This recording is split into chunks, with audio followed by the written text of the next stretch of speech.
연편도 지금 피해 상황 지금 촬영하고 있습니다.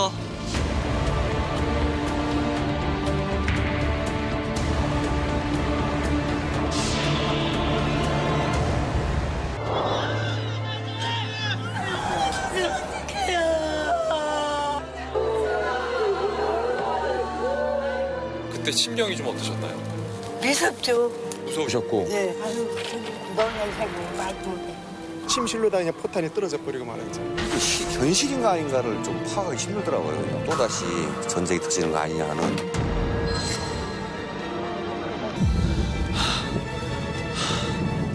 우리가 이제 그 연평도를 이야기하기 전에 서해 오도라고 이제 얘기를 하는데요. 이거 어려워. 백령도, 대청도, 소청도, 이 묶어서 연평도, 옆에 이제 조그마한 이제 우도라고 있어요. 다섯 개를 묶어서 이제 서해 오도라 그러는데 이 서해 오도라는 것이 이제 우리에게 갖는 의미는 전략적으로 대단히 크다.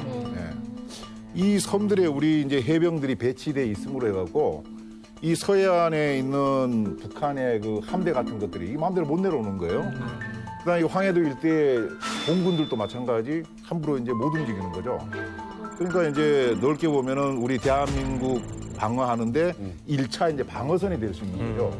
만약에 여기에 우리 병력이 없이 이걸 북한이 갖고 있다 그러면은 이 북한이 배나 공군 전투기 이런 걸 이용해 갖고 이 경기만 일대 인천이나 저 평택까지 마음대로 왔다 갔다 할 수 있는 거거든요. 예. 이게 여기가 이제 그 영종도인데 이거 우리 국정원으로 이용도 못 하죠. 그러니까 항상 위험하니까. 그래서 그만큼 이 서해 오도가 갖는 것은 대단히 이제 전략적으로 의미가 큰 것이죠, 이게. 이 중에서 특히 이제 아까 말씀하셨던 이 연평도. 연평도가 이제 요 북한 땅하고 가장 가까운 거예요.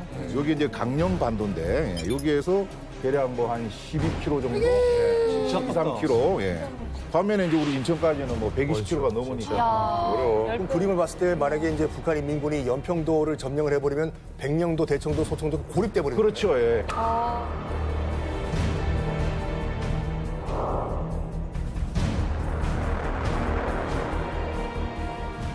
11년 전 어느 날로 돌아가 보겠습니다.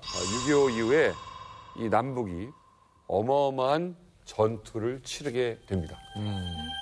평화롭고도 혼란스러운 연평도 2010년 11월 23일 포탄이 떨어지기 시작했습니다.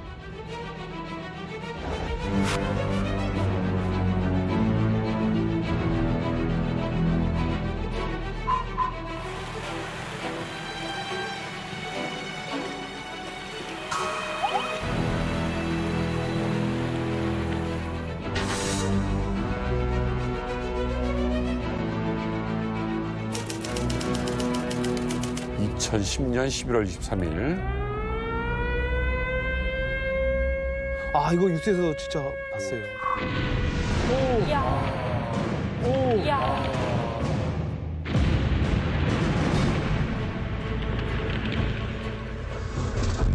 근데 저거 포탑 떨어지는데 지금 촬영하고 계셨어요?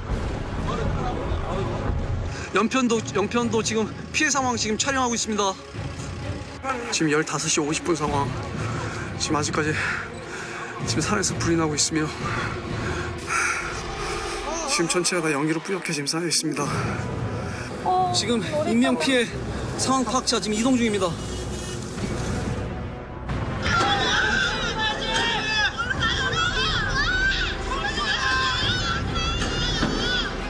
그 집이 그냥 불이 팍 나는 거예요. 우리 옆에 불이.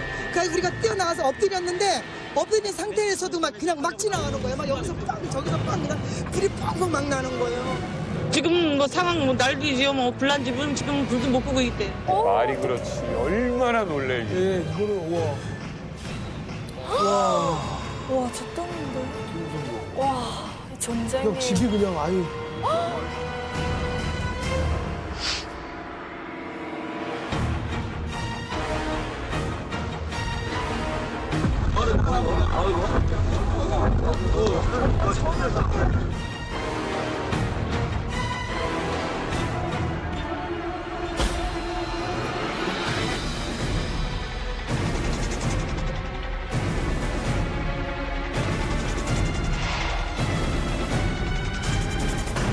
저게 지금 우리 시민들이 살고 있는 지역에서 벌어진 일이고 지금은 우리가 이제 전이라고 명백하게 전투 상황이라 부르고 있지만 당시 이제 뭐 도발이라고 이제 부르기도 했었고 근데 명백하게 전투죠. 좀 전쟁 상황인 거예요. 뭐 그 이전까지만 하더라도 이 군사 분계선에서 이제 상호 포격도 있었지만 이때는 정말 깜짝 놀란 것이 뭐냐면 민가의 폭탄이 떨어지고 있는 거예요. 어마어마한 거야. 이건 정말 드디어 전쟁이구나. 많이 놀랐었죠 그때요. 그래요. 근데 이게 연평도 이 포격전 관련해서는 그동안에 있었던 어떤 이런 트러블과는 좀 달라요. 차원이 다르죠. 네. 네, 전면전이죠 거의. 그렇죠. 이게 뭐 결론적으로 얘기하면 선전포고만 없었다 뿐이지 전쟁과 마찬가지죠. 해군은 이제 함정을 좀 보내고 서해 오도 쪽으로 공군도 이제 전투기 같은 걸 띄워갖고 전군에 이제 비상이 걸렸었죠. 그동안에 우리가 이만갑에서 그 다룬 것들 보면은 주로 이제 몰래 침투하는 뭐 무장공비 이런 거 관련돼서 많이 다뤘는데 게릴라전 같이. 예. 이 연평도 포격전은 상황이 다른 것이죠. 몰래 오는 것이 아니라 비겁하게 선전포고도 없이 휴전하고 나서 한 60년 만에 포탄을 이제 우리 땅에다 날려보냈는데 그것도 심지어 이제 민간인들이 살고 있는 지역에다가 포탄을 이렇게 날려버렸단 말이죠. 전쟁 선포나 마찬가지죠. 저는 아직도 이 연평도 영상을 보면 심장이 뛰고 손이 좀 떨립니다. 제가 기자 생활을 첫 시작할 때 제 첫 취재가 연평도 현장 취재였어요. 아직도 그때 상황이 정말로 선명하게 기억나는데 처음에 일보가 딱 왔어요, 저희들한테. 연평도에 오발 사고가 났다. 일보. 좀 있다가 띠딕 하더니 그런데 주민들이 대피한다. 띠딕 우리 오발 사고가 아닌 것 같다. 아니다. 띠딕 북한이 포를 쐈다.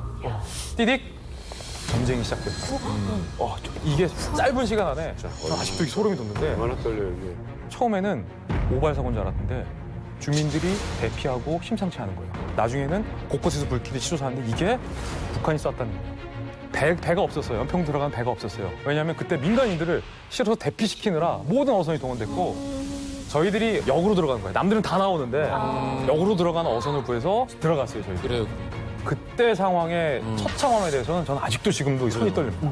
저는 너무 충격이었던 게 제가 이제 친구한테 전화해서 물어봤어요. 근데 그 친구는 이제 10년도에 거기 북한에 있었으니까 그때 이 연평도 터졌을 때 어땠냐 분위기가 라고 물어봤더니 완전 엄청 분노해 있었대요. 모든 그 인민들이. 왜냐면 남한 도발이라고 이제 북한 측에서는 이제 그걸 낸 거예요, 뉴스를. 적들의 포대에 대한 무자비한 명중 타격으로 징보를 가했습니다.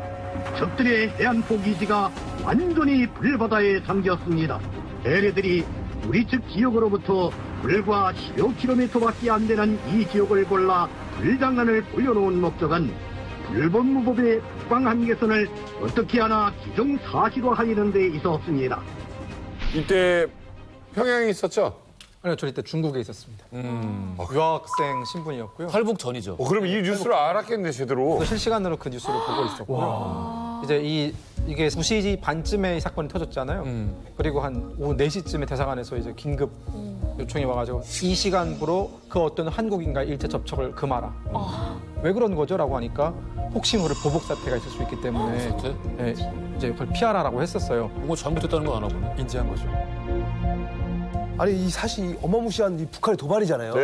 이거는 사실 우리나라뿐만 아니라 해외에서도 굉장히 많이 좀 예를 주시했을 것 같은데요. 아마 단일 사건으로는 이렇게 전 세계 언론이 동시에 긴급 속보를 때린 것은 이게 유일할 거예요, 아마.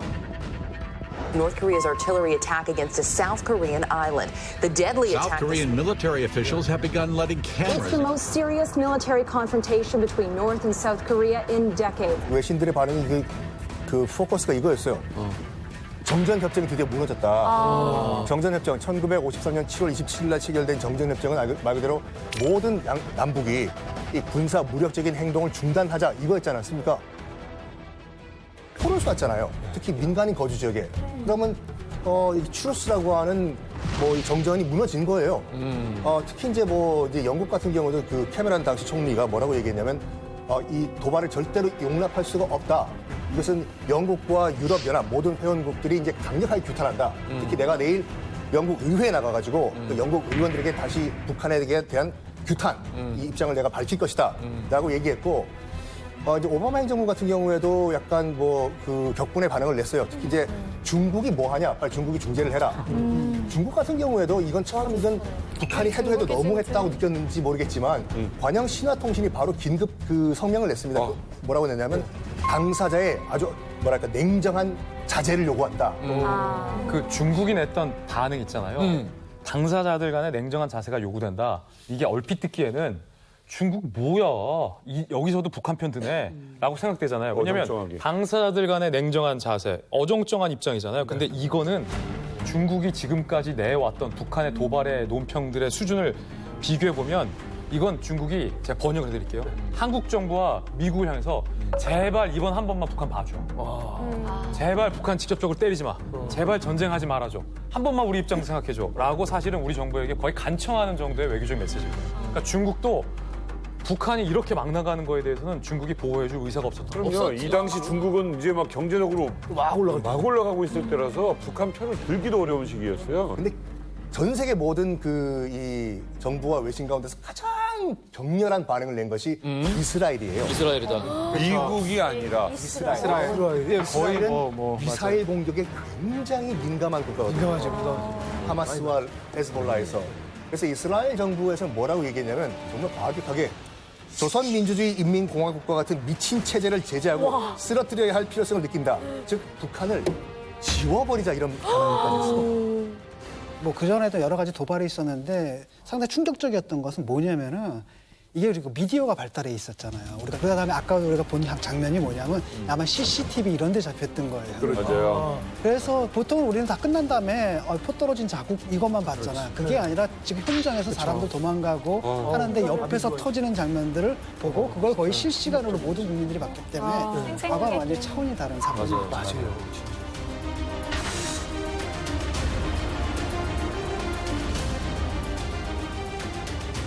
자, 지금 보시는 것과 같이 연평도가 불바다가 됐습니다. 대부분의 연평도는 그 산지와 그 초지로 돼 있거든요. 그래서 불씨가 조금이라도 튀면 바로 산불로 번지는데 특히 정말 그 북한이 해서는 안 될 일을 저지른 것이 뭐냐면 포를 쐈는데 그 포 가운데서 소위탄 포가 있었어요. 소위탄은 말 그대로 이제 불을 지르는 포거든요. 그렇습니다.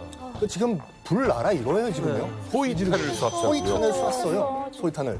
그리고 뭐 군 관련 시설에 떨어졌다. 이거는 뭐 이 군과 군 사이의 교전 이거 우리가 볼 수가 있는데 다시 한번 강조해드리지만 민간인 거주 지역에 떨어졌잖아요. 맞아요. 물론 뭐 그때 포탄 포격을 받았던 뭐 마트나 은행 같은 것이 예전에는 군 시설이었다라는 얘기도 있지만 그럼에도 불구하고 지금은 민간인들이 거주하고 민간인들이 생활하는 공간이지 않습니까? 지금 보시는 것 같이 주민들이 거주하는 건물 134채가 파손됐어요. 뭐 마트, 은행, 심지어 면사무소 건물 주차장 아까 CCTV 보시잖아요. 그게 면사무소였어요. 이게 뭐예요? 나 이 사진 처음 보는데. 이게 지금 우리나라 영토란 얘기야. 우리 연평도예요. 민간 아니 옆에는 지금 뭐 주민들 사는 데 갖고 유리창이 다 깨져 있고요. 차량이 자동차가 뒤집힌 거야 자동차가. 박살이 났어요. 박살이 났네, 박살이 났네. 범퍼가 뜯어나갔잖아. 날라간 거지. 날라가서 범퍼가 떨어진 거지. 뜯어나갔잖아, 번호판 달리. 아니 아까 그 면사무소인가 거기는 그 어떤 사람은 바로 옆에서 터졌어요. 5m 옆에서 터졌어요, 진짜. 그러니까 마트나 은행 같은 생활 편의 시설, 우리가 그냥 평소에 생활 환경에서 굉장히 쉽게 보는 그 시간을 보내는 이런 곳들이 다 지금 날아간 거고요. 휴전 60년. 그러니까. 이게 전쟁 실제 본 사람이 얼마나 있겠습니까? 전쟁 영화를 보면 봤지. 근데 이런 상황에 연평도 주민들은 이 상황을 겪으면서도 이게 진짜 실제 상황인지 사실을 받아들이기가 이제 어려웠을 것 같습니다.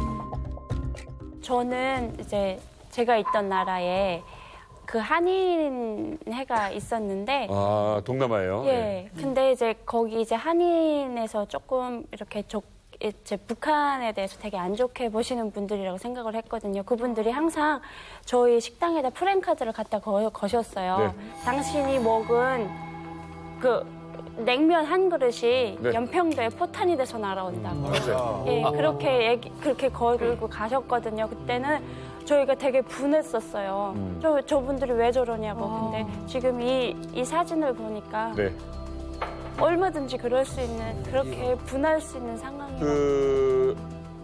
그때 정부에서 최초로 제대로 그거를 발표를 했어요. 동남아나 이런 데 가서 북한 식당 가지 말라고 그랬을 때 이렇게 간다라는 게 내려오기도 했죠.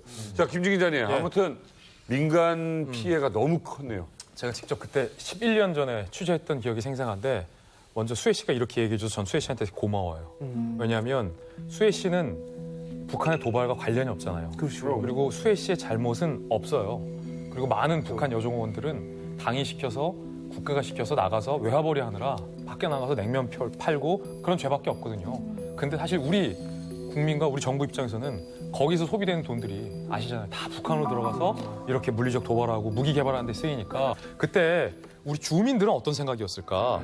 사실은 정전된 지 60년이었어요. 그리고 워낙 그 연평도 인근에서 포 사격 훈련을 우리가 많이 했기 때문에 주민들이 처음에는 북한군의 포 소리라고 생각을 못했대요. 그냥 늘상 하듯이 우리 해병 부대의 포 사격 훈련인 줄 알았대요. 근데 공교롭게 그 시점에 우리 해병대의 포 사격 훈련 일정도 겹쳐 있었어요. 그러니까 우리 주민들이 헷갈릴만 해요. 주민들이 헷갈린 것뿐만 아니라 우리 장병들도 헷갈렸다니까요. 그런데 이게 가만 들어보니까 여느 때 들리는 소리랑 다른 거예요. 옆쪽에서 포를 쏘는 소리랑 포가 떨어지는 소리는 다르지. 우리가 이제 이 연평도에는 이제 해병이 좀 주둔하고 있는데 이 서해 5도에 있는 그 해병들은 훈련이고 자기 목숨하고 똑같은 거예요. 평상시 훈련 제대로 하지 않으면은 죽으니까. 그래서 이제 훈련을 정확하게 실전같이 이제 많이 이제 하는 것이죠. 다가 이제 그 말씀하셨던 것처럼 당일날도 통상 이제 한 달에 한 번 정도 이제 포사격 훈련을 이렇게 주기적으로 하는데 그걸 노리고 이제 북한에서 이제 빌미를 잡아갖고 이제 도발을 이제 해왔지만은 그러다 보니까 이제 한 달에 한 번 정도씩 일상적으로 하다 보니까 주민들이 뭐 하는 소리야 했는데 거기에 이제 북한이 쏜 포탄 소리까지 같이 섞였는데도 불구하고 이게 설마 저기서 오는 소리라고 생각을 이제 안 했던 것이죠. 그렇죠. 그러니까 아마 이날 그 백령도 주민들도 처음에 이게 뭐 우리가 훈련하고 그러는 거니까 별일 없을 거라고 생각을 하고 있었던 것이죠. 자, 어쨌든 11주기를 맞이한 연평도 포격 사건. 하지만요, 이때 생사의 갈림길에 있었던 주민들 그리고 군인들의 이야기를 들어보면 이거 너무나도 놀랍고 처참한 얘기입니다. 지금 이곳이 11년 전 북한의 포탄이 떨어질 당시에 큰 피해를 입었던 민가들을 복원하지 않고 안보 교육의 목적으로 고스란히 보존을 해둔 현장입니다. 민가 지붕에 북한의 포탄이 떨어지면서 지금 보시면 그때 당시에 주민들이 썼던 세탁기, 보일러가 완전히 전소된 상태로 남아있는 걸 알 수 있습니다. 그리고 바로 이게 북한군이 우리 민가를 향해서 무차별적으로 발사한 북한군의 포탄입니다. 이 포탄은 불발됐지만 상당수 포탄이 민가들의 지붕을 뚫고 들어와서 민가의 주방, 민가의 거실에서 포탄이 폭발을 해서 그 파편들로 인해서 지금 수많은 집들이 다 불에 탄 큰 피해로 이어졌던 그 북한군의 포탄입니다. 그리고 그때 북한군이 쐈던 탄 중에는 소위탄들이 많아서 포탄이 떨어진 장소에서 크게 불이 붙고 화재로 이어지는 피해가 많았습니다. 특히 지금 이 현장 같은 경우는 당시에 어떤 민가의 슬라브 지붕 자체가 포탄에 의해서 직접적으로 완전히 매몰이 된 잔해들이 그대로 남아 있는데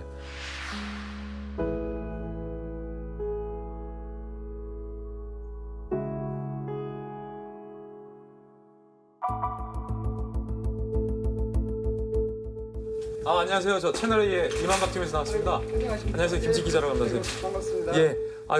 연평도 취재를 왔는데 그 11년 전에도 연평도에 살고 계셨나요? 아니 저희 집이 직접 포탄을 맞았는데. 아 그래요? 그럼요. 저희 침실에 포탄이 떨어졌는데. 예. 지금 저기 저 2층 집 앞 파출소 있잖아요. 아 예, 저 파출소. 그 바로 뒤가 예. 저희 집이었는데 지금 주차장 돼 버렸죠. 저희 지붕이 이렇게 슬라브 지붕이었어요. 예.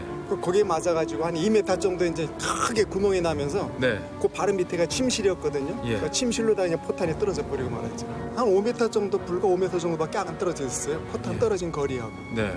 근데 뭐 하늘이 도왔죠. 그 포탄의 잔해가 지붕을 뚫고 집에 침실에 떨어진 거예요. 그렇죠.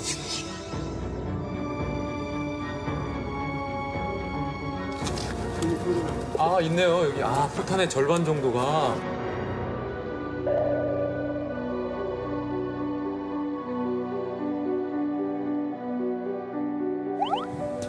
아, 이게 그대로네요. 녹도 안 났네, 겉에가. 그러니까 원래는 이런 것들이 요만한 조각이 돼가지고 예. 이게 산산이 부서지면서 입맛 살상을 하는 거거든요. 예. 근데 이렇게 그냥 떨어진 거예요. 반. 전형적인 122mm 북한 방사포 네, 방사포. 포탄 케이스입니다.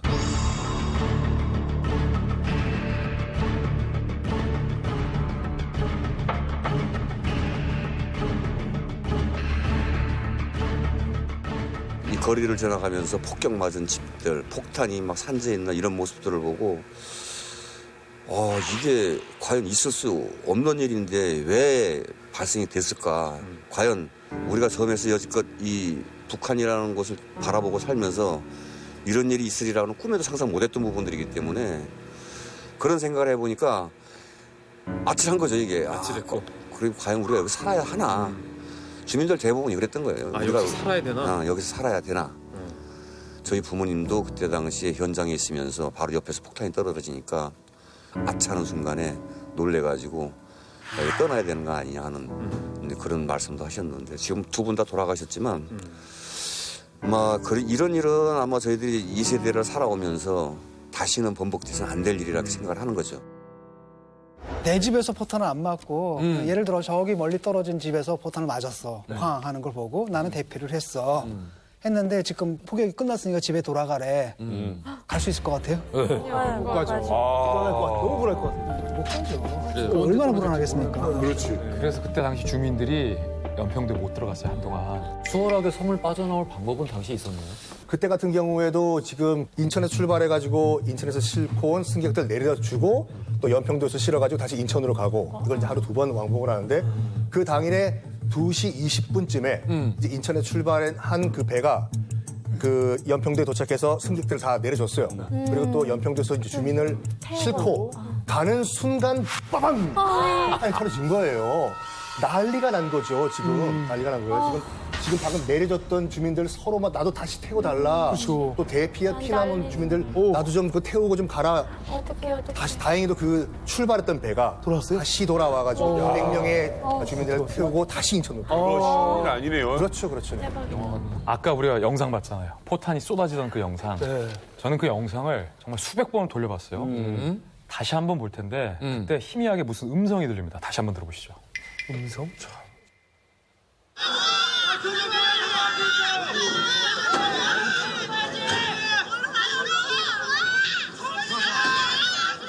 들어보면은 아빠! 빨리 와! 잠깐만요, 출발하지 마세요. 아빠, 빨리 와! 지금 빨리 안 해.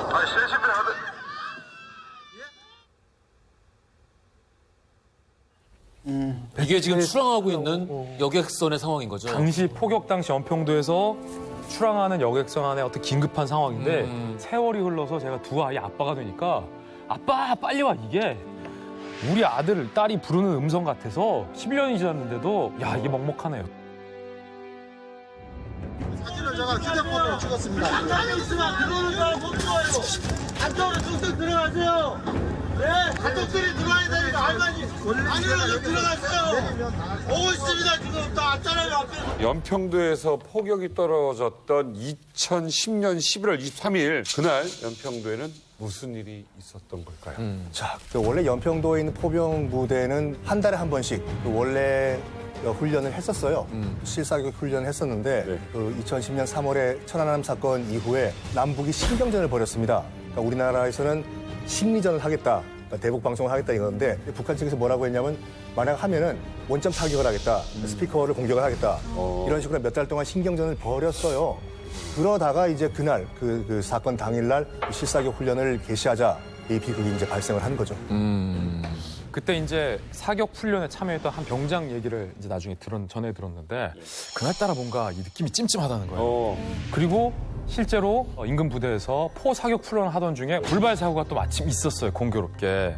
그래서 아 그런가 보다 그냥 옆부대 포가 불발됐나 보다라고 했는데 훈련이 끝나는 순간 꽝 하고 폭발음이 들린 거예요. 그때까지만 하더라도 야 이게 불발된 게 이렇게 폭발로 이어졌구나. 아까 불발됐던 포탄이 지금 터진 거구나. 지금 터진 거구나라고 생각을 예전에 한 이런 거예요. 사고가 있었거든요.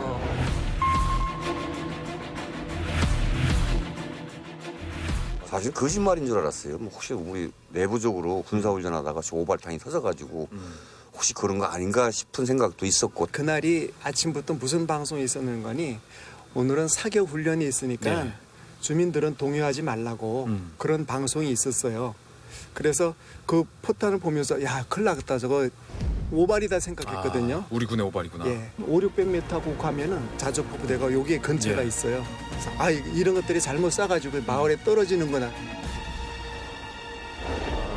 근데 그게 포격이었다. 그때 연평도 이제 포탄이 처음 떨어졌을 때 그 우연히 찍힌 그 사진이 있는데. 아 그래요? 예, 이 사진으로 기록이 되어 있다고 합니다. 제가 잡아드릴게요. 여기 보시면은 이게 처음 땅에 딱 떨어졌을 때 그 찰나의 순간을 이렇게 찍혔다고 하더라고요. 완전 전쟁이다. 그러게. 이 사진이 찍힌 게 정확하게 오후 2시 34분인데요. 이때 포훈련이 끝나고 병사들은 이제 정리하는 작업을 하고 있었대요. 그때 이제 정훈 장교가 있는데 이 훈련 상황을 기록으로 남기기 위해서 사진을 찍어놓는데 우연히 그때 첫 발이 떨어진 사진이 딱 찍혀버린 거죠. 이때만 해도 정훈 장교도 아 이게 그 불발됐다는 그 폰가라고 생각을 했는데 이게 북한이 쏜 최초의 저는 초격이었던 이게 거죠. 터지고 나서 출동하는 사진인가라는 생각이 들었어요.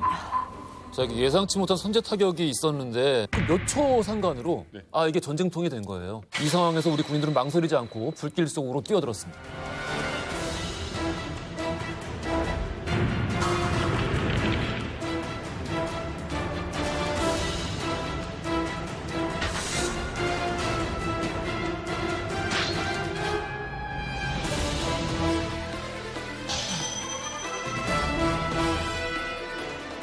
한 시간이나.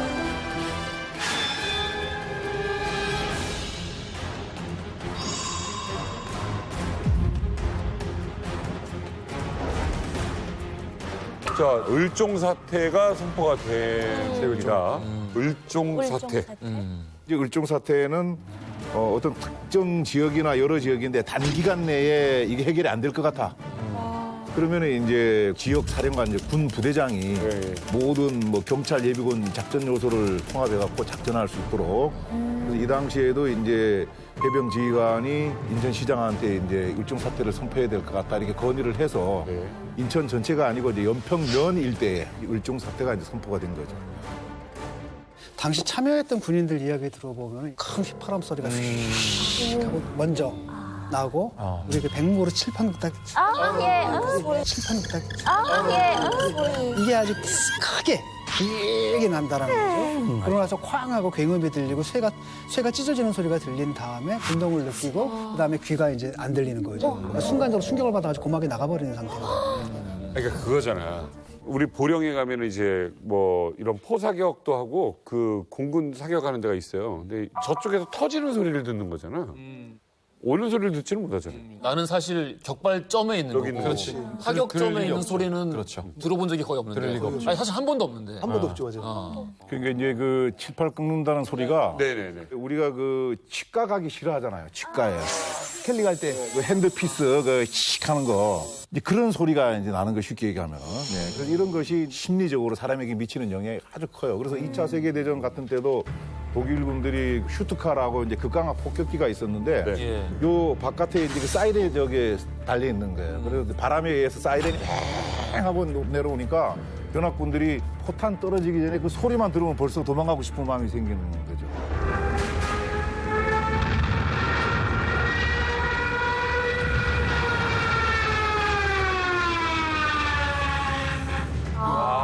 그래서 이제 연합군에서는 그 소리를 이제 악마의 사이렌이다 이렇게 소리로 그냥 공포를. 같은 시각에 연평도를 지키고 있는 군인들의 심정은 어땠을까 참 궁금합니다. 군 입장에서는 첫 작전을 주민부터 보호해라. 이게 첫 작전이다라는 거죠. 일단 뭐 첫 작전은 이제 대응 사격을 이제 그 현장에서는 해야 되는 거고 이제 군대가 존재하는 이유 자체가 국민을 보호하기 위해서 있는 거니까. 그래서 이제 해당되는 참모들한테 아무리 급하지만은 좀 차분차분 해갖고 주민들 대피하는 것도 좀 확인하고 하라. 이렇게 하니까 이제 관련된 사람들이 현장에 가갖고 이제 주민들 대피를 유도하고 이런 활동. 이거 뭐 민방훈련도 아니고 그렇죠. 우왕좌왕할 수 있으니. 사실은 우리 연평 부대원들에게 처음에 하달된 미션이 바로 이거였는데 우리 연평부대원들이 제일 먼저 주민 대피와 관련해서 찾아갔던 곳이 어딜까요? 주민 대피. 우리 이만가 가족들을 맞춰보세요. 어렵다. 어려워. 일단 사이렌을 울려야 되죠. 학교 비슷해요. 사이렌도 울렸고 이게 겨울방학 전이네. 바로 유치원이었어요. 애기들. 어떡해. 북한이 포를 쐈을 때 어린이집 교사들은 어떻게 해야 할까요?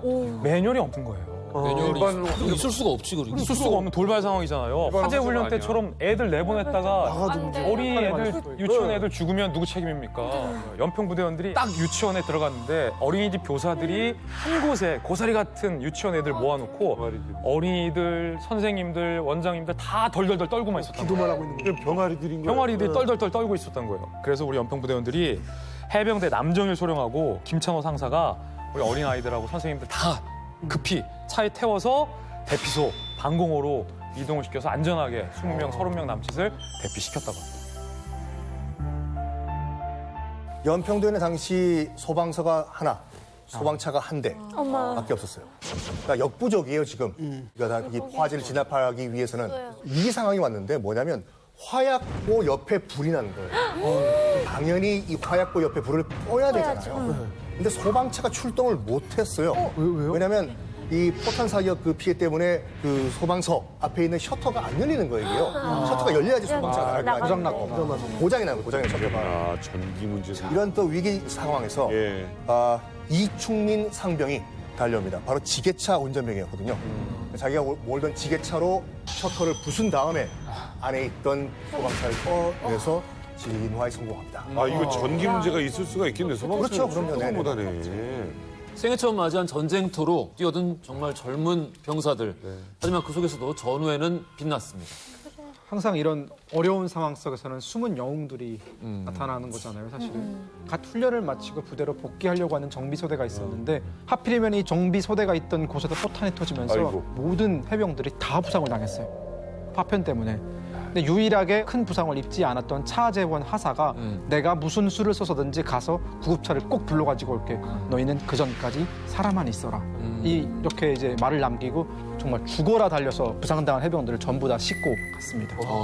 근데 그 조수원 해병 같은 경우에는 1차 공격에 큰 부상을 당했거든요. 파편 때문에. 구급차가 왔어요. 근데 구급차가 왔는데 구급차에 탈 수 있는 인원이 이제 딱 정해져 있지 않습니까? 제한돼 있어가지고 딱 보니까 자기보다 더 부상이 심한 동료들이 있는 거예요. 그 전우들이. 그래서 나 말고 너희들이 먼저 타고 가라 해서 보냈습니다. 보내가지고 자기는 앉아있고 너무 고통스럽지 않습니까? 고개를 푹 숙이고 있는데 갑자기 이제 그 다른 전우들이 들것을 들고 와가지고 쏟아지는 포탄을 뚫고 병원에 도착을 했는데 나중에 그 조수원 해병이 이런 말을 했다고 합니다. 너희들 이 전우가 없었으면 나는 정말 죽었을 것이다. 정말 감사하다고 이런 말을 했다고 하죠. 이때 이제 의무실이 뭐 난리가 났죠. 이미 이제 피바다고 어떤 이는 여기 발목에 파편이 박혀가지고 발목 모양 자체가 꺾어진 그런 친구도 있고 어떤 병사 같은 경우에는 가슴에 파편이 이제 스치고 지나갔는지 여기가 드러나가지고 그 안으로 장기가 보이는 그런 상태 병사도 있었다 그래요.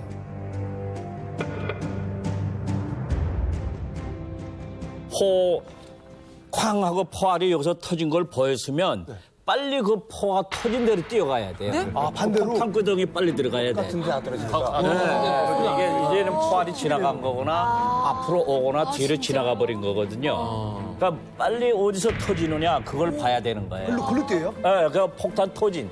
폭탄 구덩이 가가지고 빨리 엎대야 돼. 이거 아니 요거는 옛날 얘기 설명이 아니에요? 좀 아니 이건 설명이 좀 필요한데 포탄이 여기 떨어졌는데 그 순간 가면 죽고 포탄이 다 폭발하고 나와서 포탄이 떨어진 그 장동이 크게 파지는데 폭탄 구덩이로 거기로 가야 된다. 그러면 이제 거긴 다시는 안 쏘는 다시 안 오는 거 확률적으로 적다는 확률적으로 적다. 다른 포가 거기 쏠 수도 있는데 일단 그 쏜 포는 거기 다시 안 쏘는 거죠. 옮기니까. 근데 이 북한의 이 방사포들이 굉장히 노후화되고 낡았어요. 그리고 조준도 잘 안 돼서 사실은 50m 간격으로 쏜다는 건 우리 이명수 대표님 시절 그때는 그렇게 낡진 않았어. 근데 지금은 너무 낡아서 간격도 이게 더 무서운 거예요. 간격도 뒤죽박죽이고 앞뒤 간격도 엉망진창이고 불발이 더 많이 나요. 북한 내부에서 불발이 더 많이 나고 일로 쐈는데 일로 나가기도 하고 그러니까 예측할 수가 없어서 지금 북한 방사포는 더 무서운 거예요.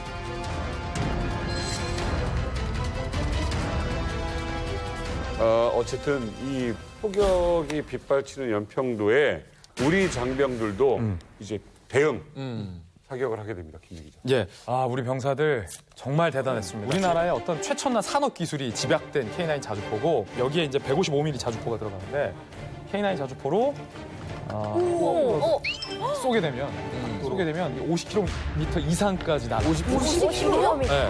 그러니까 우리가 갖고 있는 이 포 중에 굉장히 사거리가 긴 50km면 김포공항에서 하남시 지나서 훨씬 더 가까이 가는 거예요. 강남에서 쏘면은 오산까지 날아가는 거예요. 이게 당시에 우리 연평도 해병부대에 6문에 이 K9 자주포가 배치가 돼 있었는데 한 대가 불발났다고 그랬잖아요. 예. 그러니까 6대 중에 한 대는 사용 불가. 설상가상으로 북한의 포탄이 K9 자주포 2대를 명중시킵니다. 근데 설상가상으로 또 아까 탄약고에 불이 붙었네. 어떡해. 포탄을 여기다 장전을 해서 쏴야 되는데 여기다 이렇게 탄약고에 불이 붙었어요. 그럼 이거 빨리 꺼야 되잖아요. 근데 앞서 선스킴 교수님이 말했던 것처럼 소방서가 셔터가 잠겼네.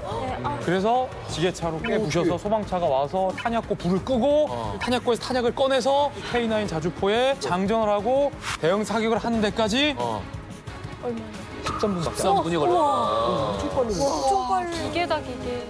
자, 일단 화재를 진압을 했습니다. 이제 반격을 해야 되기 때문에 좌표를 찍고 이제 포신을 돌린 다음에 장전을 하고 사격 준비를 다 끝낸 포병이 3번 외칩니다. 사격 준비 끝, 사격 준비 끝, 사격 준비 끝. 그러니까 귀가 안 들리고 멍멍해가지고 흥분하다 보니까 3번을 얘기한 거예요. 당시 이제 해병대 사령관이 포항에서 작전 보고를 받고 있었는데 연평도에서 사격 준비 끝, 끝, 끝 3번 외치니까 자기도 모르게 쏴! 라고 얘기를 한 거예요. 근데 너무 큰 소리로 얘기를 했다 보니까 주변에 있던 장교들이 다 쳐다봤다고 합니다. 그만큼 상황이 급박했던 거죠. 그 사격 준비 끝을 제가 듣기로는 너무 악에 받쳐서 3번을 했다고 그렇죠, 하고 맞아. 빨리 쏘고 그런 싶다고. 일도 있어요. 난 끝났으니까 사격 준비 끝! 준비 끝! 이런 식으로 계속 외치니까 그 포병 그 해병대 사령관도 쏘라고 쏴라고 그냥 그렇게 외친 거죠.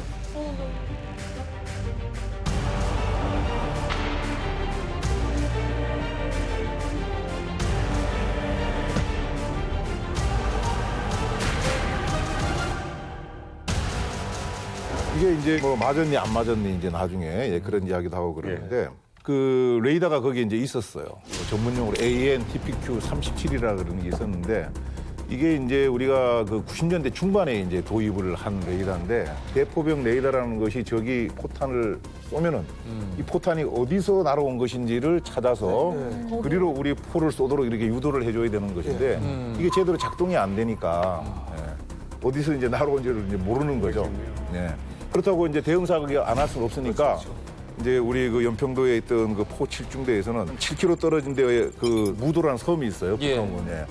거기가 이제 항상 그 포가 있고 가장 가까이 있으니까는 거기에는 항상 포를 쏠 수 있도록 딱 입력을 시켜놨거든. 그래서 일단은 이제 그리로 이제 포를 쏜 거죠. 그렇게 하고 이제 두 번째 대응 사격할 때는 이 레이더가 좀 제대로 작동이 돼 갖고 저쪽에서 쏘구나 하는 것을 알고 그리로 이제 우리가 K9을 이제 사격을 한 것이죠. 이게 우리가 처음에 1차 사격할 때 이 도발 원점을 잃지 못해서 도발 원점을 못 쐈잖아요. 그래서 무도라는 북한의 포부대로 쐈잖아요. 근데 그게 신의 한 수였어요. 거기 맞았어요? 왜 그러냐면 나중에 우리가 밝히는 일이지만 북한에서 쏠 때 당시에 연평도 포격을 했었던 포부대원들은 쏘고서 도망간 거예요. 저쪽에서 우리가 도발 원점으로 보복하리라는 것을 예상하고 쏘고 도망해서 도망갔다. 북한이 쏜 도발 원점은 텅 비어 있었어요. 근데 우리가 쏜 무도는 그냥 얻어맞았죠. 당시 자기네들이 포를 쏜 줄도 모르고 있었고 우리가 무도를 향해서 타격할 줄도 모르고 있었기 때문에 사실은 도발을 우리가 대처할 때 적이 이렇게 도발을 해왔을 때 우리가 최소한 3배 이상으로 타격을 줬을 때에 다시는 도발을 못하리라는 억지 작용이 발생하는데 우리가 평소에 정말로 밥 먹고 자는 것처럼 몸에 훈련이 되도록 습관이 되도록 훈련했던 게 무도로 쓰는 거예요. 그렇기 때문에 사실은 북한의 포격 부대에 우리가 받은 피해보다 더 큰 타격을 이제 줄 수 있었던 거죠. 그렇죠. 자, 그러면 정리를 해볼게요. 북한에서 연평도를 향해 쏜 게 170발입니다. 170발이고요. 우리 군은 총 80발로 대응 사격을 했습니다. 좀 많이 모자라잖아요. 네. 그러다 보니까 이제 좀 미흡했다라는 지적이 당시에 있었는데 이 부분에 대해서는 장군님은 어떻게 생각하세요? 뭐 당시가 아니라 지금 또 이제 그걸 뭐 가끔 언급하시는 분들이 아. 있는데 그 170발이라는 것도 하룻밤 자고 나중에 그다음 날 아침에 찾아보니까 얼추 그 정도인 것이지 그 실시간에는 몇 발이 떨어지는지를 어떻게 알겠습니까? 이게 뭐 숫자 세면서 그렇죠. 그러니까 아마 그 포대장이 나름대로 자기가 쏠 수 있는 가용한 포탄 범위 내에서 최대한 전투 감각을 갖고 쐈다고 이제 우리가 봐야 되는 것이죠. 어쨌든 제가 군에서 수없이 들었던 얘기가 즉각 대응. 그렇죠. 신속 보복 이런 거였잖아요. 시간 가지고 좀 논란이 있었어요.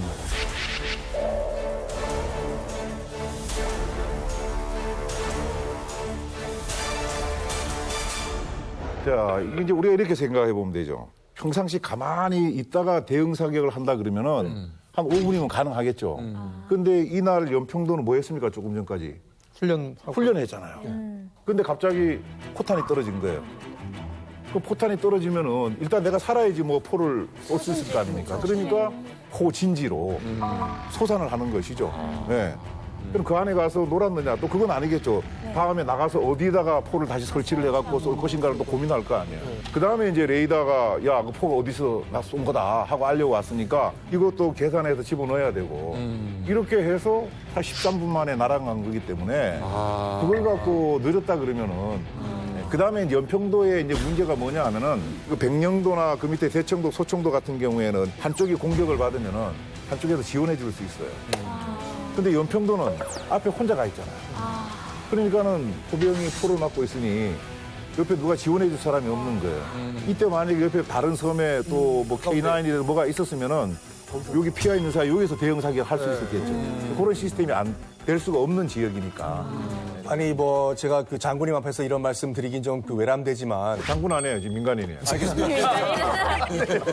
엑스 장군님. 그래도 왜 전 엑스 장군. 그 13분 가지고 저기 무슨 그 논란이 되고 있는 것 자체가 말이 안 되는 게 뭐냐면 그 총이 아니에요. 뭐 갑자기 뭐 갖고 가지고 바로 쏘는 게 아니라 이건 자주포잖아요. 그러니까 도발 원점이 어딘지 몰라요. 그리고 저쪽도 이제 자주포 시스템이기 때문에 도망을 갔겠죠. 그러니까 다 계산을 해가지고 가장 확률적으로 맞는 곳에 쏜 게 13분이거든요. 굉장히 빨리 대응한 거기 때문에 그 당시 한미연합 그 사령부 이제 미군이죠. 미군 측에서도 감동을 했어요. 전우들이 지금 포탄을 맞고 죽고 있는데도 불구하고 이렇게 빨리 대응을 했다는 거 정말 감동이다. 박수를 쳤다니까요. 한미연합 사령부. 오히려 이제 빠른 대응이었다. 그렇죠. 많은 분들이 13분이 늦었다고 생각하는 건 구분을 해야 됩니다. 연평도에 있는 우리 해병 부대들이, 포부대들이 포탄을 맞으면서 주민들 대피시키면서 반격했던 시간 13분은 정말로 잘 대응한 거예요. 그리고 지금은 레이더 성능이 일단은 이때랑 지금이 달라요. 지금은 진짜로 포탄 문을 열고 우리를 향해서 조준을 할 때 우리 레이더가 벌써 읽을 수 있습니다. 그럼에도 불구하고 지금까지 논란이 되고 있는 그것은 일선 부대의 대응 시간이 아니라 우리 정부의 대응, 우리 군 수뇌부의 대응이 그 이후에 침묵을 했다. 이후에 정부 대응에 대해서. 그렇죠. 이 두 가지 트랙이 좀 있는 것 같아요. 오케이. 아니 그렇다면 이때 반격을 받은 북한 지역은 어디였어요? 그러니까 이 북한의 무도인데 이 무도는 원래 개머리 해안 지역하고 4-5km 떨어진 지역이거든요. 그러니까 무도에 있는 인민군 포부대는 아무 생각 없이 일상생활을 하고 있었던 거예요. 그러다 이제 피해를 많이 보면서 즉각적인 반응을 해서 반격을 했거든요. 그때 무도에 있던 그 인민군 포병들이 깜짝 놀랐대요. 자기들 몰랐는데 갑자기 펑! 포를 쏘는 소리가 들리더니 포탄이 자기 위를 날아가지고 연평도 쪽으로 날아가는 거예요. 그걸 보고 뭔가 큰일 났다 하고 있는데 저쪽에서 포탄이 날아온 거죠. 무도에 떨어진 거예요. 그리고 저 개머리 해안은요 원래 포진지가 있는 곳이 아니고 연평에다 쏘려고 은밀히 기동해가지고 쏘고 해피 기동해버린 곳이거든요. 그러니까 해병대가 저기 인민군 포가 있다고는 저는 알 수가 없었던 거죠. 아니 그러면은 대응 사격으로 이 북한군 피해는 얼마나 됐나요? 그때 한 중대 병력이 있었는데 거의 한 40여 명이 사상을 당했더라고요. 거기서 이제 희생자가 한 20여 명이 이제 전사자가 발생했고, 그리고 이제 영웅적으로 대응을 했다 해가지고 무도 영웅 포대 칭호주고 뭐 2번씩 방문하고 뭐 막사일치를 개선하고 뭐 이렇게 아주 혁신이 있었죠. 제가 저 친구를 통해서 들었는데 연평도 이후에 엄청 많은 기가 꺾였다고 하더라고요. 기가 꺾였다고? 네, 군인들이. 그 전까지만 해도 뭐 한국 사람들은 강내밥이 아니라 입밥을 먹으니까 기력도 하나도 없고 쟤네는 그냥 물딱이야 이런 식으로 생각을 하고 했었는데 연평도 그 전 이후부터는 이 무기가 아주 그냥 상상할 수 없는 지경에 이르렀다라는 소문이 막 커지면서 우리는 전쟁난 끝이야라는 첨단이다. 엄청 많이 기가 꺾여가지고 그 이후에도 가상훈련도 엄청 몇 배로 계속 시키고 그렇게 진행됐다고 하더라고요. 물딱은 뭐예요, 물딱? 내가 처음 듣는 용어래요. 물딱고? 물딱. 머저리. 예, 물딱. 예를 들어서 물 먹고 자란다. 이 속에 알이 없이 그냥 물렁물렁하다. 사람한테 써도 돼요? 야, 이 물다가 이렇게? 네. 물딱. 저희 아빠가 이제 군인이시다 보니까 그런 소식통을 들으시고 집에 오셨어요. 오셔가지고 술을 이제 탁 한 잔 드시고 이렇게 탁 넣더니 전쟁이 일어나면 우리는 못 이길 것 같다. 이렇게. 잠깐 이 사건 이후로? 예. 그러니까 이게 쐈는데 그 쏘고선 도망가야 되잖아요. 북한 입장에서는. 그 도망가는 시간에 벌써 날라왔다고. 거기도 그러니까 뭐 윙, 팍, 붕 이게 아니에요. 더 오래 걸려요. 북한 더 오래 걸려요. 확실히 피해는 상당했던 걸로 저도 기억을 하는 게 이 사건이 있고 나서 해외에 거주하고 있는 그 외교 공관들한테 긴급 충성 자금을 모아라. 그리고 상당히 많은 의약품이 국정대사관에 모이고 그것이 특별 국제일자편으로 평양으로 들어갔다는 것쯤은 다 알고 있었거든요. 그만큼 사태가 긴박했기 때문에 아마 바로바로 쓸 수 있는 것들이 필요하지 않았나 싶습니다. 이때 당시 도에 있는 민간인들이 엄청나게 피해를 본 거예요. 근데 생산을 팔던 사람이 이게 전 재산이었는데 북한 포가 재래식 무기를 아직 쓰는 곳이 많다 보니까 재래식 무기 말고 이 돈을 모아가지고 더 좋은 무기를 만들어서 대한민국을 공격하라고 그러니까 인민들이 돈을 모아가지고 지원을 했다라고 하더라고요. 자, 북한이 대체 뭘 위해서 이런 짓을 저질렀느냐. 분명히 자기들도 피해가 있을 텐데. 자, 그래서 그날 어떤 일이 있었을까 증언을 해주실 휴민트 한 분을 모십니다. 연평도 포격을 명령받았던 그 북한군 부대에서 복무를 했던 이도건 씨를 모셨습니다. 네.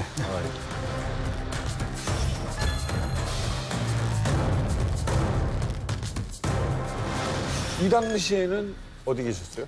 이 당시에는 제가 제대된 지 4년 만에 이제 사건이 일어났습니다. 제대한 전혀가 그러면 그래도 이 근처는 잘 알고 계시겠네요? 이제 뭐 13년이니까 소단계 3년에 뭐 춘자문 내어놓은 거 같지 않습니까? 그러니까 그 지역에 대해서는 다 알고요.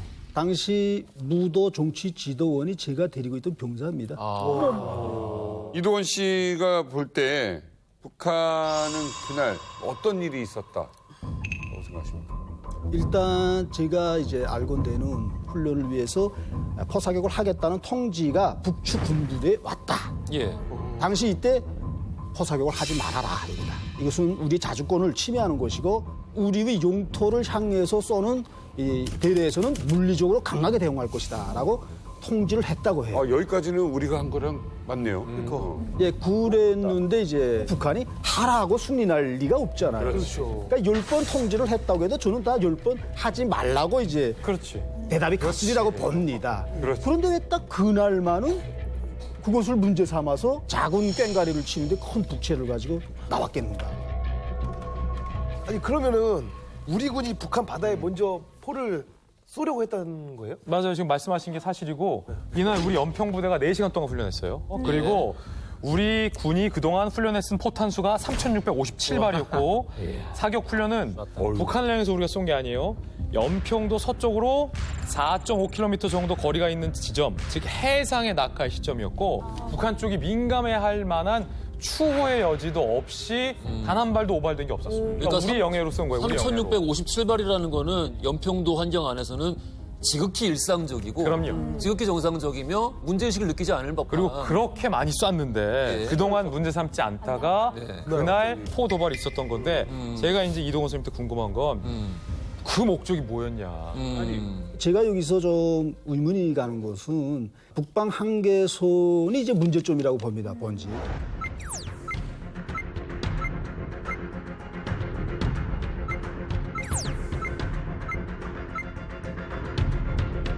북방 한계선을 넘지 않게 포를 쐈다라고 하는데 그 북방 한계선이 어느 북방 한계선인가가 문제라고. 우리가 구워놓은 LLA가 북한이 주장하는 북방 한계선인가. 여기서 우리는 우리 수역이라고 하는 데다 쏘았지만 저들의 논리에 따르면 전해가 구워놓은 북방 한계선을 넘어선 겁니다. 북한에서도 이 해상 사격 훈련을 끝나자마자 준비된 대로 반격을 한 거예요? 네, 사격이 일단 훈련이 진행되니까 대형 사격으로 위협 사격을 연평도 서북쪽 1.5km 떨어진 지점에다 이제 합니다. 1차 타격을 한 뒤에 그래도 포사격 훈련이 중지되지 않자 개머리에 전개시켜 놓은 120mm 방사포 부대로 이제 포사격을 가합니다. 그런데 연평 부대들이 이제 반격이 있지 않았습니까? 개머리 포진지에 대한 반격, 무도에 대한 반격이 있으니까 그 반격을 받은 북한군에서 이미 전에 계획한 대로 240mm 방사포 진지에서 3차 타격을 가했습니다.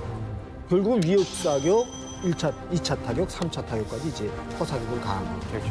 북측의 입장은 북방 한계선 관련을 계속 주장하고 얘기하는 거예요. 맞아요. LNL 얘기 계속 나오는데 북한이 연평도를 공격한 진짜 속내 포격이 있기 2달 전으로 올라가면 북한 전역을 활칵 뒤집은 한 사람이 등장합니다.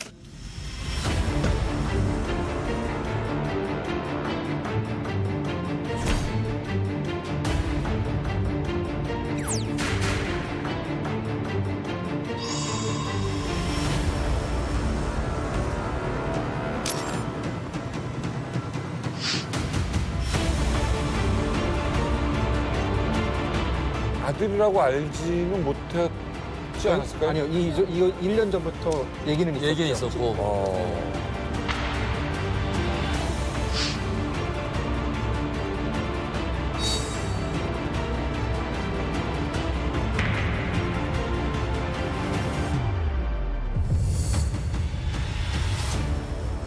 2010년 9월 28일이에요. 처음 모습을 드러내면서 북한의 최고 권력을 잇는 공식 후계자로 발표가 됐습니다. 김정은은 김정일의 첫째 아들이 아니죠. 셋째고 그리고 심지어는 제1교포 아내 사이에서 태어난 어떻게 보면 서자에 가까운 인물이에요. 그렇다 보니까 자기가 이제 후계자로 올라는 섰는데 최고 통치자로 인정을 받기 위해서는 강력한 한방이 필요하다 싶었겠죠. 근데 김정은이 그때 생각했던 그 최고의 한방이 아마 이 연평도 포격 도발이 아니었나 싶습니다. 아까 다들 보셨겠지만 김정은의 그 첫 등장의 모습은 정말 앳된 모습이에요. 젖살도 빠지지 않았고 저희들 다 깜짝 놀랐었어요. 저 사람이 후계자라고? 몇 살 형 같은데? 이런 느낌에 드는 사람이었고 많은 권한을 가진 군 장성들은 어떤 생각을 했을까요? 내가 저 사람 말을 들어야 되는 거야? 너가 군에 대해서 뭘 알아? 이런 입장이 팽배했던 겁니다. 그걸 김정은도 알고 있었죠. 내가 여기서 결정적인 한 방이 필요하다. 그럼 그게 뭘까? 그러면 나의 어떤 담대함과 어떤 군사적 지휘 능력을 보여주기 위한 무력 도발이 가장 적절한 선택일 수밖에 없다. 그러니까 그 당시에 자기 아들 김정은에게 권력을 이제 승계하기 위해 가지고 여러 가지 이제 스텝들을 밟는데 이 김정일 같은 경우에는 큰 콤플렉스가 뭐였냐면은 장군님인데 군 경험이 전혀 없었다는 거예요. 그래요. 그러니까 아버지 김일성 같은 경우에는 뭐 일정 정도의 군 경험이 있어가지고 장군이라는 칭호가 어울렸는데 김정일 같은 경우에는 네가 뭐 장군이냐고 군 경험이 있냐 없었다니까요. 그러니까 내 아들만큼은 그 컴플렉스를 내가 넘겨주지 말아야 되겠다 하면서 뭘 했냐면은 마침 이 김정은이 김일성 군사종합대학교에서 이제 포병을 전공을 했어요. 맞아요. 5년 동안. 그래가지고 네가 포병 전공을 했으니까 포병을 한번 살려봐라. 그래가지고 연평도 포격을 시도를 해가지고 그 공을 김정은에게 주면서 장군 칭호를 같이 줬다. 네. 잠깐 김정은 전공이 포병이에요? 예, 포병이에요. 일반병으로 복무를 할 때도 포 관련된 데서 일반병으로 포병학 박사예요. 박사요? 네. 김정은을 어디든 갈 수 있잖아. 공군을 가든 뭐 해군을 가든 마음대로잖아요. 왜 포병이었냐는 거죠. 어떤 이유가 있는 거예요? 그러니까 북한에서는 원래 포병에 대한 인기가 그렇게 많지 않아요. 그런데 이제 김정은이가 그 이제 3년 병사 생활을 마치고 포병문관학교로 이제 가가지고 특설반 그걸 이제 졸업을 하거든요. 이유는 뭐예요? 그러니까 군사적으로 중요한 거예요? 중요하죠. 포가 이제 전쟁에서는 최고 중요한 게 포니까요. 네. 미사일, 항공기 모든 것이 포에 의해 가지고 전투가 진행되고 종결되는 거니까. 또 이제 북한 정권이 계속 포에 매달려 있으니까 그런 부분에 있어서 아무래도 포병과로 간 게 아닌가. 미사일도 포니까.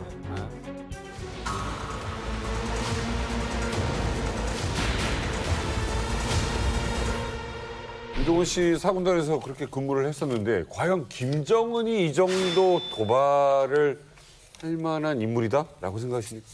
예, 전체적인 이미지에서는 후계자 문제와 연관이 된다라는 데 공감을 합니다. 근데 이제 결국 이 연평 포사교육이 우발적인 사건인가 아니면은 조직적인 사건인가. 네. 그것도 누가 조직했는가가 중요하지 않습니까? 그렇죠. 기본은 김정은이 조직했습니다. 김정은이 직접 계획을 했다. 네, 직접 계획을 했고 지휘관들에게 대응책과 함께 전술적인 문제까지 다 이야기를 했습니다. 일단은 방사포를 한번 발사하자면 하루 이상의 시간이 걸려요. 하루요? 예. 포신에 구리수를 다 발라놨거든요. 너무 건사를 오래 해놓고 그걸 닦아내기가 옳지 않은 겁니다. 근데 이 일단 방사포가 반격을 가했다라고 하면은 이미 준비를 한 겁니다. 계획적이다. 때문에 계획적이다. 다음 이 방사포 부대들은 북군이 1차 타격 구역 밖에 다 자기 부대들이 있어요. 그렇기 때문에 자기 부대에서 전개를 해서 연평도에 포화를 날려보내지 못합니다. 때문에 사전 기동을 해야 합니다.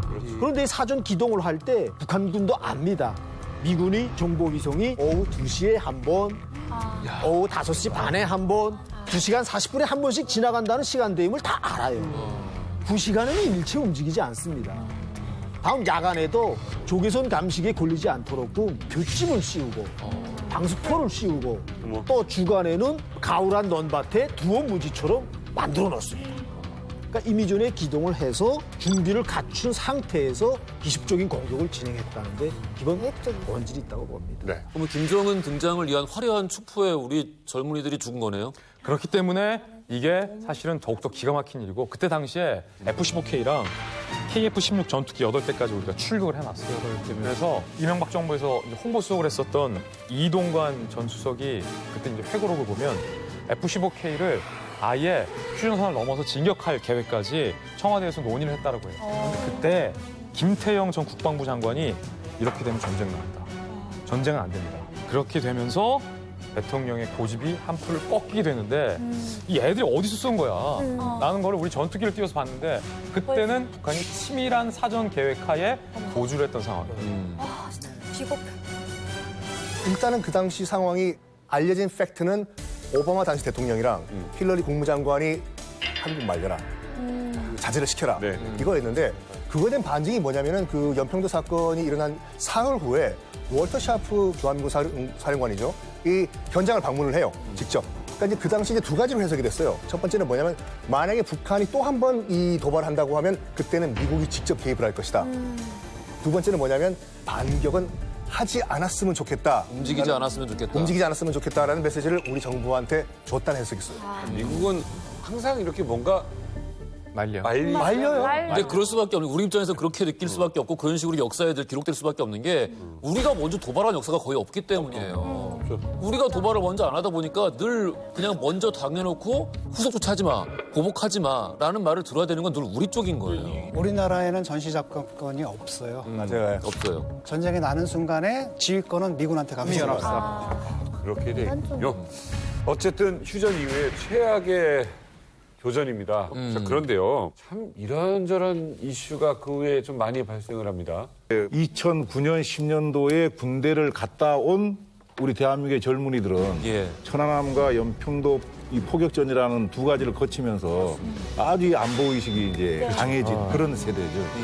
아니, 그러니까 그런 복합적인 거 같아요. 당시에 이 상황이 미진하게 처리되었다라는 국민들의, 시민들의 불만이 있었고, 근데 거기에 대통령도 미필이고, 지금 이 일의 중심인 당대표도 미필이고, 근데 이런 말도 안 되는 황당한 말이 등장을 하고, 물론 오해할 수 있었다고 생각을 하지만, 이런 것들이 복합적으로 상승 효과를 일으키면서 국민적인 불만을 일으킨 거죠.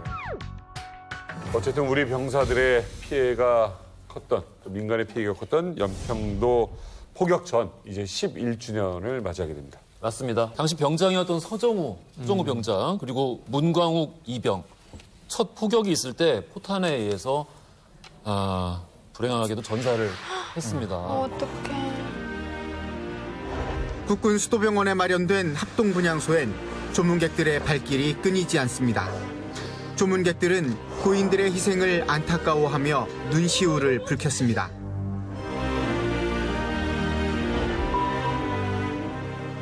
특히 이제 서정우 하사는 사망 전에 이 미니홈피에 담겨있던 글이 공개가 되면서 많은 국민들이 그걸 읽고 의식을 붉히기도 하고 그랬습니다.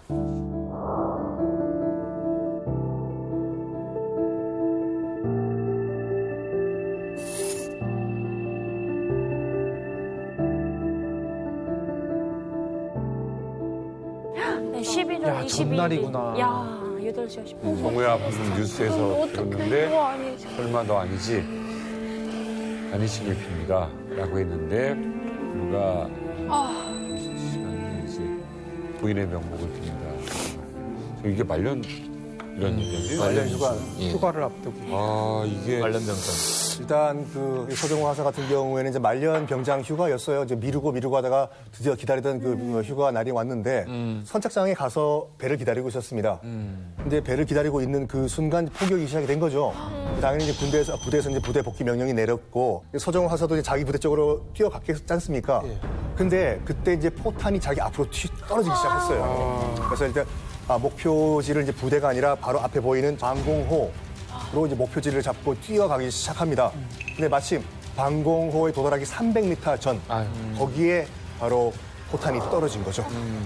그때 그 포탄의 충격에 의해서 이 모자 정모에 있는 목표가 튀어나가서 이 소나무에 박힌 상황이 됐었습니다.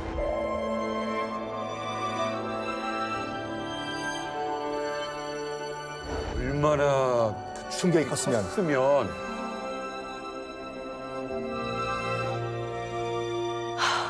가슴이 아픈 건 서정우 하사가 그 자리에서 직사했는데 사망하면서 서정우 하사의 다리 한쪽이 잘려나간 거예요.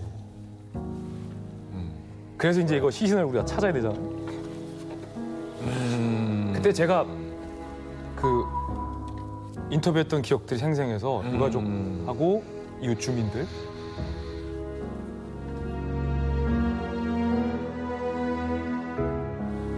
아수라지 않으셨어요.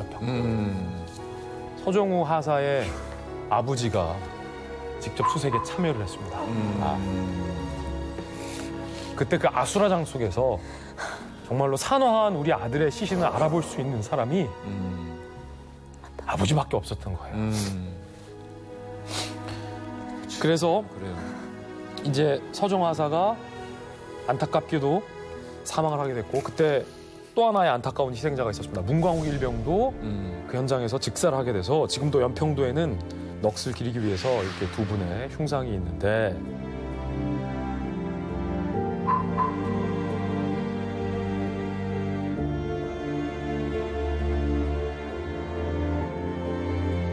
사실 그 무태서 섬에서 국화꽃 2송이를 준비해 왔습니다. 이 길 어딘가에서 서정우 하사가 북한의 포탄에 맞고 전사한 곳이 있다고 해서 왔는데 여기 있네요. 이 피폭의 흔적이라고 이게 참 표지판이 많이 낡았는데 여기가 북한 포탄이 떨어졌던 장소거든요. 근데 보시면 알겠지만 포탄의 일부가 이제 떨어졌는데 이렇게 도로가 아직도 크게 패여 있죠. 북한이 그때 연평도에 170여 발의 포탄을 쏟아부었고 그 중에 한 발이 이제 여기에 떨어졌고 서정화사도 아마 이제 이 길을 따라서 말년 휴가를 포기하고 부대로 복귀하다가 안타까운 변을 당했습니다. 아, 저기네요, 저기.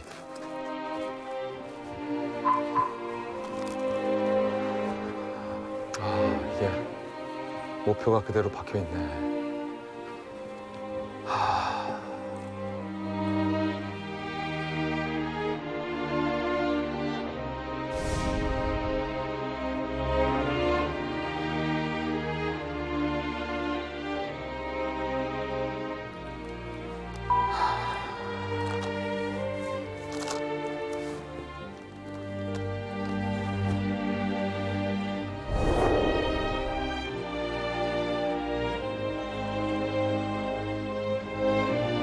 서정화사 군모에 박혀있던 모표가 지금 저 소나무에 박힌 건데 사실 11년 전에 취재 왔을 때는 서정화사가 발견되지 않아서 이걸 저는 처음 봤는데 이 사진으로만 봤는데 상당히 지금 높이 있어요. 얼마나 북한의 이 포격의 충격이 컸으면 저렇게 높이 가서 박혔을지 마음이 좀 미어집니다. 이 장소가 딱 여기서 서화사가 전사한 장소입니다. 이게 까맣게 처리를 해놓은 데가 북한의 이제 포격 흔적인데 이게 좀 안타까운데 쓰레기도 있고 사실은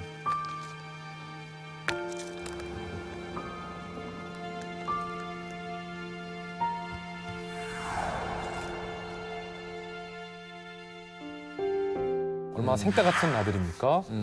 두 명의 희생을 우리 국민들이 좀 잊지 않았으면 좋겠고. 연평도 포격전에 대한 이야기를 들려드린 이유, 바로 시크릿 코드 때문입니다.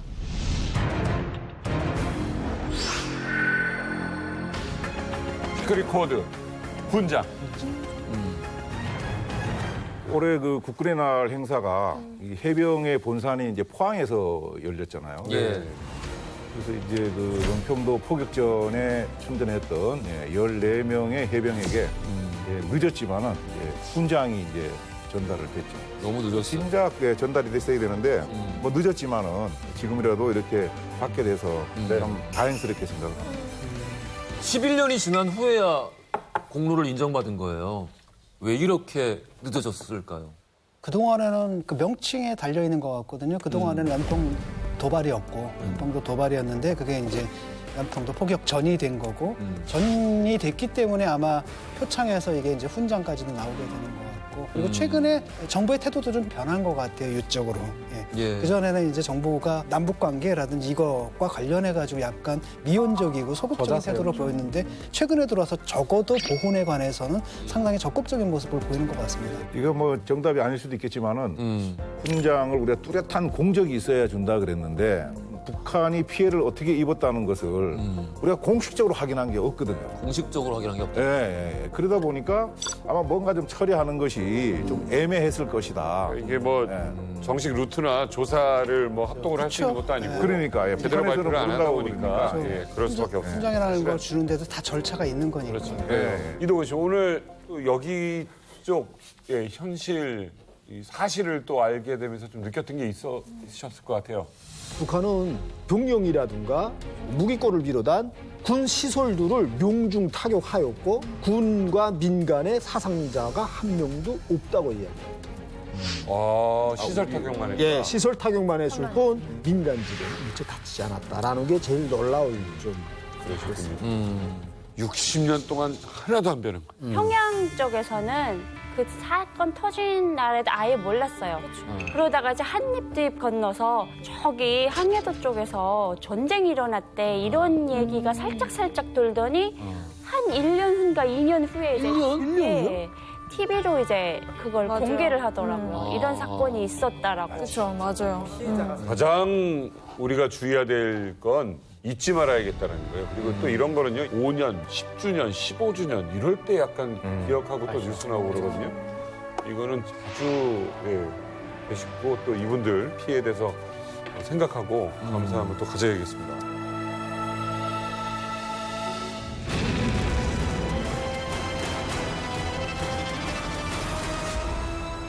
여기가 CCTV에서 아마 제일 많이 뉴스에서 보셨던 면사무소 부근인데 여기에서 그때 주민들이 막 대피를 하셨었고 CCTV가 이렇게 이 장면을 잡았었는데 아 저기네 바로 저기에 포탄이 떨어졌어요. 면사무소 뒤에 저기 지금 싹 깨끗하게 지금 고쳐놓고 복원을 해놨네요. 여기 바로 요 뒤에 떨어졌어요.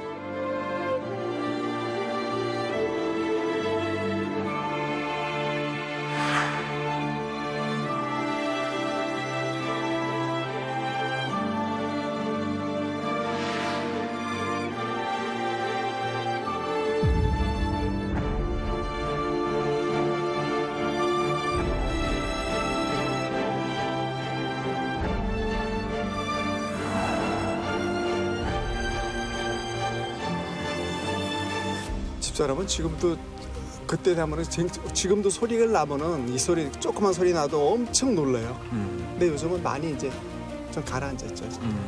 아직까지 트라우마가 아직까지도 있어요. 그래서 트라우마요? 정신적인 트라우마. 밤에 잠을 못 자고 쿵쿵 소리 나면 아직도 긴장해가지고. 근데 11년이나 지났는데도요? 안정제라든지 약 먹고 잠시 좀 안정을 취하죠. 근데 지금도 주기적으로 병원에 다녀요. 약 받으러.